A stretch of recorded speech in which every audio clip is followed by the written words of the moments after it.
شیعہ ہوئے امام خمینی کی وجہ سے ہوئے. ہمارے گھر میں امام خمینی کی چلتی تھی, ہم امام خمینی کی کیسٹیں سنتے تھے, ہمیں وہاں سے تشیع ملا, دین ملا, اتنا ملا کہ وہ بچے کہاں تک پہنچ گئے, شہادت کی منزل کو حاصل کر لیا. اور ان کے والد حتیٰ ان کے شہادت کے بعد میں بہت زندہ بھی رہے, لیکن سیکولر زندگی گزارتے تھے. کبھی کبھی خدا اگر بچانا چاہتا ہے نا تو خدا ان کے لیے اہتمام کر دیتا ہے, کسی نہ کسی کو بھیج دیتا. ضروری نہیں ہے, باپ کی ذمہ داری ہے سب سے پہلے, لیکن اس کے بعد حاکم اسلامی کی بھی ذمہ داری ہے, وہ بھی امام ہے, حاکم اسلامی امام ہے. تو باقی اور بھی جگہ کی ضرورت ہو سکتا ہے خاندان کا کوئی اور فرد اس سرپرستی کو لے کے بعض نسل کو بعض بچوں کو بچانے کے ممکن. دوسری چیز جو آپ نے مجھے ایک دفعہ ریپیٹ کر دیجیے گا, دوسرا سوال کیا؟ مطمئن نفس سے مطمئن کی بات کیجیے تو جی جی جی ایسا یاد رکھیں. یہ جو وہ کوالٹیز ہے نا کہ نفس مطمئنہ, یہ سپرلیٹو کوالٹی, یعنی کہ اس کے بعد پھر کوئی صفت نہیں ہے, یہ نفس کی کمال ہے. لیکن اطمینان میں بھی درجات ہیں. اطمینان کا وہ درجہ جو سید الشہداء کو حاصل تھا وہ عروج ہے اطمینان کی. ہم جیسے افراد تو شاید اس کی بالکل پہلی والی جو سطح ہے اس کو بھی اچیو کر لیں تو بہت بڑی بات ہے. لیکن انبیاء کو جو اطمینان ہوتا تھا, حضرت موسیٰ کا جو اطمینان تھا, فرعون کا لشکر سامنے سے آ رہے ہیں اور لشکر کہہ رہے کہ انہو لامدرکون, ہمیں ان لوگوں نے تو دیکھ لیا, ہم تو پھنس گئے. اس کے بعد حضرت موسیٰ کہہ رہے ہیں کہ گھبراؤ مت, پریشان نہ ہو, فإنہ معی ربی, ہمارے خدا ہمارے ساتھ ہے. انبیاء کا اطمینان اس لیول کا ہوتا تھا. لیکن اطمینان سب سے بڑی ڈگری ہے, تقویٰ اس سے نیچے آتا ہے. اسی طریقے سے اور بہت ساری ڈگریز ہیں, جیسے شجاعت, تقویٰ, یہ ساری نفس کی خصوصیات ہیں, روح کی خصوصیات ہیں, روح کی فیچرز ہیں, لیکن سب اطمینان کے انڈر میں آتی ہیں. اطمینان نتیجہ ہے ان ساری سیڑھیوں کو طے کر کے اس عروج کے اوپر جانے کا, جو کہ ایک کہتے ہیں کہ زندگی میں انسان کی بھی یہ جو کمال انسانی ہے نا, اس کا جو ایکول ٹو کر کے اگر آپ لکھنا چاہیں تو اس کا مطلب ہے مطمئن.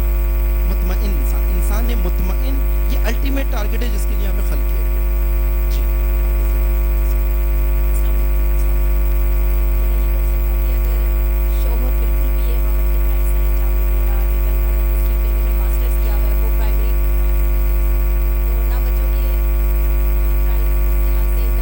نہ بیوی کے, ایون جو گھر میں معاملہ ہوتا ہے تو وہ کہتا ہے کہ تمہاری وجہ سے ہوا ہے, بیوی کو کہتا ہے کہ یہ تمہاری وجہ سے ہوا ہے سب کچھ. تو اس سلسلے میں بیوی کیا کرے پھر؟ دیکھیں یہاں پہ ہم یہ کہتے ہیں کہ مکتب امامت کے اندر اب ہم کبھی کبھی درمیان میں آ کے پھنس جاتے ہیں. یہ بالکل ایسی ہے کہ اب تو ہم نے جو ہے وہ حاکم سلیکٹ کر لیا ہے, اور جب الیکشن ہو چکے, وہ وزیر اعظم بن چکا, پریزیڈنٹ بن چکا, اب یہ کہہ رہے ہیں کہ یہاں پہ کوئی یونیورسٹی نہیں چلے گی, جس کو کام کرنا ہے میرے کھیتوں میں کام کرنا پڑے گا.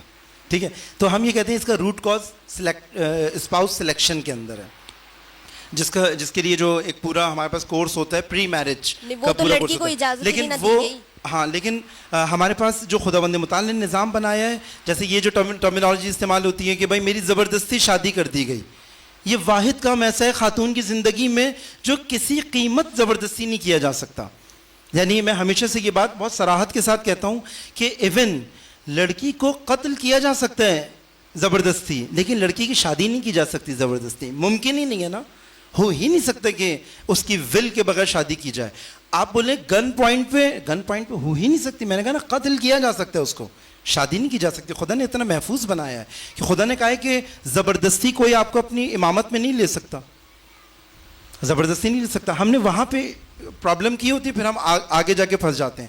اس کے بعد اگر انڈرسٹینڈنگ ہوگی, اگر پتہ ہوگا, وہ بھی متوجہ ہوگا, یہ ہو سکتا ہے متوجہ ہوگا کہ بھائی میں امامت نہیں کر رہا ہوں, میں تو بادشاہت کر رہا ہوں, یا آمریت کے حساب سے گھر چلا رہا ہوں, فیملی کو چلا رہا ہوں. تو ممکن ہے کہ بھائی اس سے کہیں گے آپ 4 مہینے کا کورس کر لو امامت کا, فیملی کی امامت کا کورس کر لو. جیسے انجینئر بننے کے لیے اتنا پڑھا ہے, ڈاکٹر بننے کے لیے اتنا پڑھا ہے, تو فیملی کی امامت کے لیے بھی نصاب موجود ہے, آپ وہ بھی پڑھ لیں. یہ وہ نہ پڑھنے کا ایک تو نتیجہ ہے, یہ پیرنٹس کی ذمہ داری تھی کہ بھائی پیرنٹس نے اپنے بچے کو وہ تعلیم حاصل کروائی ہے جس سے یہ بیٹی کو روٹی کپڑا مکان دے سکتا ہے. وہ تعلیم حاصل نہیں کروائی کہ یہ اس خاندان کا امام بن سکتا ہے. یہ سب سے پہلے آگے والی نسل کو اس چیز سے بچائیں, چونکہ یہ امامت سیکھ کے شوہر نہیں بنا ہے, گھر کی امامت سیکھ کے. ویسے امامت کی ڈفرینٹ اور فارمز اس نے سیکھی ہیں, الحمدللہ وہاں پہ پرفیکٹ ہے, ٹھیک ہے, وہاں پہ موتی ہے, سب کچھ ہے. لیکن ہو سکتا ہے, تو ضروری نہیں ہے یہ شخص مجرم بھی ہو, مجرم تھوڑی ہے, ہو سکتا ہے اس کو واقعی متوجہ ہی نہ ہو, اس کو پہلی دفعہ پتہ چلا ہو کہ جو کہہ رہے ہیں تم خاندان کے ولی ہو, اس کو ذہن میں نہ آ رہی ہو یہ بات کہ ولی ہو اس کا مطلب گھر میں بھی ایک چھوٹی سی نظام امامت کا ایک چھوٹا سا, اگر یہ family unit of a society ہے اور سوسائٹی کو امامت کی ضرورت ہے تو یہ بھی یونٹ آف اے نظام امامت ہے. تو اگر متوجہ نہیں ہے تو پہلا کام یہ ہے کہ تھوڑا سا اس کو ٹرین کیا جائے. آپ سمجھتی ہیں بھائی میرا تو اب وہ حریف بن چکا ہے, میں تو نہیں کر سکتا, خاندان کے باقی کسی فرد سے, چونکہ یہ ہلاک ہو رہا ہے, اس کے بہت سخت امتحان ہوگا. اگر دامن وقت میں گنجائش ہوگی کل تو ایک روایت پڑھوں گا کل آپ کی خدمت میں, وہ شوہر یا وہ باپ جو اپنے گھر کے اندر امام نہ بنے, آخرت کے اندر خداوند متعال نے اس کے لیے کیا چیز رکھی ہے اور اس کا انجام کیا ہوگا. حتیٰ وہ حاکم اسلامی کے جو حاکم بن جائے اور حاکمیت کے اندر امامت نہ کرے, خداوند متعال اس کو کیسے پوچھے گی. اس کا مطلب آپ کی جگہ نہیں تھی, آپ آ گئے ہو اس کی جگہ پہ, آپ کی یہ جگہ نہیں تھی, آپ زبردستی آ کے اس جگہ پہ آ گئے ہو جس کے فرائض آپ پورے نہیں کر رہے ہو. تو دو کام ہو سکتے ہیں, ایک تو یہ کہ بھائی جب اگر جہاں پہ طلاق واجب ہوتی ہے نا, ایک مرحلہ ایسا ہے جہاں پہ طلاق واجب ہے, وہ اس جگہ پہ جب آپ دیکھو اس کے اندر امامت کی صلاحیت ہی نہیں ہے, اور جتنا ہی میں نے اس کے ساتھ زندگی گزاری ہے میں خدا سے اور دور ہوئی ہوں, اہل بیت سے اور دور ہوئی ہوں, انسانیت کے سفر میں اور پیچھے چلی گئی ہوں, یہاں پر طلاق لینا واجب ہے. لیکن یہ ایکسپرٹس طے کریں گے کہ آپ کا لیول یہ لیول ہے کہ آپ کا معاملہ ادھر ہو گیا ہے, یا نہیں یہ معاملہ ایسا ہے کہ تھوڑا سا کیس کو آپ کو ڈائریکٹلی دیکھنا پڑتا ہے کہ بھائی اس کیس کے اندر ابھی بھی رائے حل موجود ہے, چونکہ خدا نہیں چاہتا کہ یہاں تک معاملہ جائے فیملی کے اندر, اور دونوں طرف سے پرابلمز ہوتی ہیں بعض جگہ پہ, تو اس کو شاید دیکھنا پڑے گا الگ سے چیزوں میں. اور کوئی کسی کا جنرل کوشچن ہو؟ جی جی جی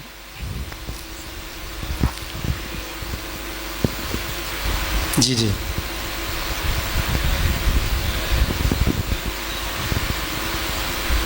کر لیتے ہیں, صحیح ہے.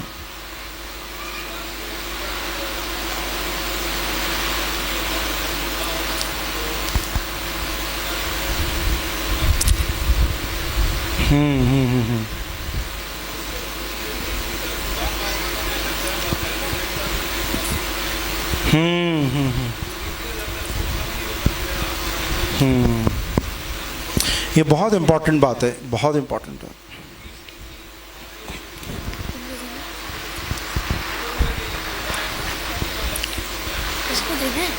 کاٹ دیتے ہیں پورے, حقوق نہیں, بہت امپورٹنٹ ہے. یعنی یہ میرے لیے رزق لا یحتسب ہے یہ بات نا, یہ میں نے سوچا تھا میں اس چیز کو ڈسکس کروں گا, ان کے سوال سے مجھے یاد آئی ہے.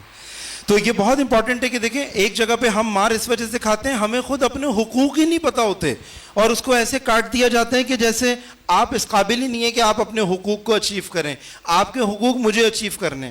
تو ایک تو یہ والی بات ہے کہ مجھے اپنے حقوق ہی نہیں پتہ, جیسے جس شہری کو اپنے حقوق ہی نہیں پتہ ہوگا اس شہری کو حاکم صحیح سے لوٹتا ہے, پھر حاکم صحیح سے اپنی چیزیں اس کے اوپر چلاتا ہے اگر اس شہری کو خود اپنے حقوق نہ پتہ ہو. تو ایک اویئرنیس جو لیک ہے وہ بہت زیادہ تباہی کا باعث بنتا ہے. اور اکثر کیسز جو بھی ہم نے فیملی کے دیکھیں اس کے اندر جو خاتون پسی ہے, جو بہن ہماری پسی ہے, جو بیٹی پسی ہے, اکثر ایسی جگہ پہ پسی ہے جس کو کتنی ریالٹیز شادی کے بارے میں, کتنی ریالٹیز شادی کے بعد پتہ چلی کہ یہ میرا حق تھا جو میں نے نہ جاننے کی وجہ سے ایون میرے لیے یہ مطرح ہی نہیں ہوئی یہ بات, میرے لیے یہ کھلی نہیں ہے بات. تو یہ ایک اویئرنیس فیکٹر بہت امپورٹنٹ ہے. اور میں کہوں گا کہ یہ بالکل ایسی ہے جیسے کسی گاؤں کے اندر ایک وڈیرا ہوتا ہے نا, اور وہ نہیں چاہتا کہ گاؤں کے لوگ پڑھے لکھیں, گاؤں کے لوگ جو ہیں وہ اویئرنیس حاصل کریں, چونکہ ایک دن یہ میرے مقابلے پہ کھڑے ہو جائیں گے. بالکل ایسا لگتا ہے خواتین کے ساتھ یہ کام ہو رہا ہے. لیکن یہاں پہ خواتین کیوں ذمہ دار ہیں؟ چونکہ جو خاتون اپنی مرضی سے ہر ڈرامہ دیکھ سکتی ہے, ہر فلم دیکھ سکتی ہے, ہر سیریل دیکھ سکتی ہے, ٹائم بھی دیتی ہے, جو چاہتی ہے وہ خرید بھی سکتی ہے, چیزیں بھی کر سکتی ہے. تو اب کمیونیکیشن کے دور میں, اب ایسے دور کے اندر جہاں پہ چیزیں بہت آسانی کے ساتھ اویلیبل ہیں, اب وہ یہ نہیں کہہ سکتی مجھے اپنے حقوق اس لیے نہیں پتہ چونکہ مجھے گھر سے باہر نکلنے کی اجازت نہیں تھی. بھائی اب تو آپ کے گھر کے اندر سارا اہتمام موجود ہے, ساری چیزیں موجود ہیں, لیکن میں نے کہا کہ دلچسپی نہیں ہے. خود یہ سیمینار ہمارا بہت بڑی مثال ہے اس چیز کے لیے. آپ جب بھی اس چیز کے لیے اہتمام کریں گے ان کی دلچسپی نہیں ہے اس چیز کے اندر کہ مجھے میرے رائٹس, یہ ریالٹیز, یہ چیزیں پتہ چلیں. تو اگر کسی کے اندر پیاس ہے تو اپنے لیے بھی اہتمام کریں, اور سب سے زیادہ یہ کہ اس کو اویئر کریں. اس سے پہلے کہ کسی ڈکٹیٹر کے ہاتھوں چڑھے اس کو امامت کا نصاب پڑھا دیا جائے کہ دیکھو تم نے اپنے آپ کو بھی ایک امام کے لیے تیار کرنا ہے. تم ایک امام کو خواب دیکھو, بزنس مین کا خواب نہیں دیکھو. ایک امام کی دعا مانگو خدا سے سجدوں میں جا کے, خدا کسی اس کو کہ جس کے اندر قابلیت ہے امامت ہو, خدا مجھے اس سے دو چار کرے کہ جو میرے بچوں پہ بھی امامت کرے. اگر تمہارا بھی اتنا چھوٹا ہدف ہوگا روٹی کپڑا اور مکان, کہ مجھے کپڑے دے دے اور گھر دے دے اور چھت دے دے اور یہ دے دے, یہ تینوں چیزیں حیوان سے متعلق ہیں, انسان کی جسمانی زندگی سے متعلق ہیں, جو کہ ایک حیوان کو بھی چاہیے, اینیمل کو بھی چاہیے. روٹی کپڑا اور مکان, یہ تین چیزیں تو اینیمل کی بھی ضرورت ہے. انسان کی ضرورت خوشی, محبت, توجہ, اطمینان, یہ امام کے علاوہ کوئی اور نہیں دے سکتا. اور وہ توجہ جو ایک خاتون کو چاہیے ہوتی ہے, وہ تو حتماً اس کو امام بننا پڑے گا گھر کا, ورنہ یہ وہ توجہ نہیں دے سکتا, وہ توجہ یہ نہیں دے پاتا. تو اس لیے ہمیں پری میرج سیمینارز کے اوپر, پری میرج کے اندر جو پریپریشن اپنی بچیوں کو میٹرک کے بعد سے یہ نصاب بتانا پڑے گا, تاکہ اس کو یہ بھی پتا میری بھی کوئی ذمہ داری ہے. چونکہ قرآن مجید نے کہا ہے الخبیثات للخبیثین, الطاہرات المطہرات للمطہرین. قرآن مجید نے بھی کہا کہ دیکھو ہم نے پاکیزہ لوگوں کے لیے پاکیزہ اہتمام کیا ہے, ہم نے خراب لوگوں کے لیے خراب اہتمام کیا. بعض جگہ پہ ایسا بھی ہو جاتا ہے, میری پریپریشن ہی میں قابل ہی اس کی تھی, بعد میں اس قابل ہوئی, مجھے پتہ چلا کہ بھائی فیملی تو بہت بڑی رسپانسبلٹی ہے, تو اب میرے لیے زیادہ پرابلم ہو جائے گی. تو بہتر ہے اس فیز سے پہلے ہو جائے, الیکشن سے پہلے میری تیاری ہو جائے, تو میرے انتخاب میں ہی پرابلم نہ ہو. اکثر روٹس یہاں پر ہیں, انتخاب ہمسر کے اندر ہیں. پھر میں کہ ایسی اسٹیج میں جا کے پھنس جاتا ہوں یا پھنس جاتی ہوں, پھر میرے لیے مشکل ہوتا ہے اس سے نکلنا. بچے کمپرومائز ہوں گے اور ڈسٹربنس سوسائٹی کے اندر آئے گی. اگر میں چھٹکارا بھی حاصل کروں تو اس سے بہت ساری چیزیں مجھے ڈسٹرب کر کے اپنے آپ کو بچانا ہوگا. تو اسی لیے کہتے ہیں پری میرج والی اویئرنیس بہت امپورٹنٹ ہے, جو ہم نے ابھی 1-2 ہفتے پہلے ویبینار کیا بھی تھا, آپ لوگوں نے کافی اچھا اس کے اندر پارٹیسپیشن بھی کی تھی. جی آپ نے کہا کہ اطمینان جو ہے یہ مرد کی وہ ضرورت ہے کہ مرد نہیں, دونوں کی. اطمینان انسانی ضرورت ہے, اطمینان انسان کی زندگی کی انسانی ضرورت ہے. بچے کو بھی چاہیے پڑھنے کے لیے, جوان کو بھی چاہیے, خاتون کو بھی چاہیے, مرد کو بھی چاہیے. مطلب ایک فیملی کے اندر اگر مرد وہ نہیں کر پا رہا تو عورت اس کو کر سکتی ہے. ہاں اس کے لیے ہمارے پاس پھر وہ ہے کہ اگر فیملی کے اندر ایک آدمی ڈسٹرب ہو تو پھر ہمیں اس کے لیے کیا کرنا چاہیے. لیکن ابھی شاید اگر میں اس کو ڈسکشن کو اسٹارٹ کروں گا کمپلیٹ نہیں کر پاؤں گا. امپورٹنٹ کوشچن ہے. بعض اوقات ہوتا ہے گھر کا اطمینان ایک شخص نے خراب کیا ہوا ہے, ہو سکتا ہے وہ بیٹا ہو, کچھ ہو, تو اس کے لیے ایک رائے حل دین مبین اسلام نے دیا ہے, اور کچھ ایگزامپلز ہیں کہ بھائی ان کے گھروں میں یہ لوگ ڈسٹرب لوگ تھے, پھر ائمہ نے ان کے ساتھ کیا کیا. تو یہ ہمارے پاس ایک اچھا وہ ہے, کیونکہ یہ پیش بھی ہمیں آتا ہے. کیونکہ اذان کا وقت بھی ہو چکا ہے, نماز کی چیزیں ہو رہی ہیں. سوال میں بس کر لوں, پھر آپ جواب اس کا بھلے کل دے دیجیے گا. ٹھیک ہے. دیکھیے ماں کی فطرت میں ہوتا ہے, مضطرب ہوتی ہے وہ اپنے بچے کے لیے. اب آپ نے کہا نا اطمینان کی کیفیت ہونی چاہیے, تو وہ اضطراب کس کیٹیگری میں آتا ہے؟ اچھا, یہ والا جو اضطراب ہے نا, یہ والا اضطراب جو وہ بچے کے لیے ہوتی ہے, اس اضطراب میں بھی کہا جاتا ہے کہ نہیں, بچے کے لیے آپ کے لیے سنجیدہ ہونا ایک الگ چیز ہے, مضطرب ہونا یہ قابل قبول نہیں ہے. اتنا سنجیدہ ہو ماں, اگر آپ اس سنجیدگی کو اضطراب کا نام دے رہے ہیں تو کبھی کبھی ہم ٹرمینالوجیز والی استعمال کر رہے ہیں. میں یہ کہوں گا وہ ماں بہت سنجیدہ ہوتی ہے اپنے بچے کے لیے, تو وہ سنجیدگی جو ہے وہ مطلوب ہے, احسن ہے, خوب ہے, مطلوب ہے, اور ایک اچھی صفت ہے. اور جتنی ماں ہوتی ہے اتنی شاید باپ اس طریقے سے نہیں ہو پا رہا ہوتا, لیکن وہ ایک اچھی صفت ہے, مطلوب بھی ہے, بہت اچھی ہے کہ اس کی سنجیدگی بہت زیادہ ہوتی ہے بچے کو بچانے کے لیے, وہ ٹھیک ہے. اور شاید ہم اس کو اس اضطراب میں نہیں لے کے جائیں گے, وہ سنجیدگی کی طرف لے کے جائیں گے اس کا. باقی میں پھر کہوں گا کہ سوالات کے لیے بہت اچھا ہے. جن لوگوں نے کل مجھے سوالات بھیج دیے تھے, بعض لوگوں نے سوال نہیں بھیجے تھے, سجیشن بھیج دیا تھا کہ آپ یہ چیز ضرور ڈسکس کیجیے گا, تو میں اپنی ڈسکشن میں اس میں لے کر آ گیا تھا. تو آپ لوگ بھی اگر مجھے جانے سے پہلے سلپس دے دیں گے تو میں انہی چیز کو کل بھی انشاءاللہ ہائی لائٹ کروں گا. ایک مرتبہ اپنی توفیقات میں اضافے کے لیے اور اہل بیت اطہار سے اسی نظام امامت کو سمجھنے کے لیے اور اہل بیت اطہار سے ان توفیقات کو طلب کرنے کے لیے بلند آواز سے درود بھیجیں محمد و آل محمد پر.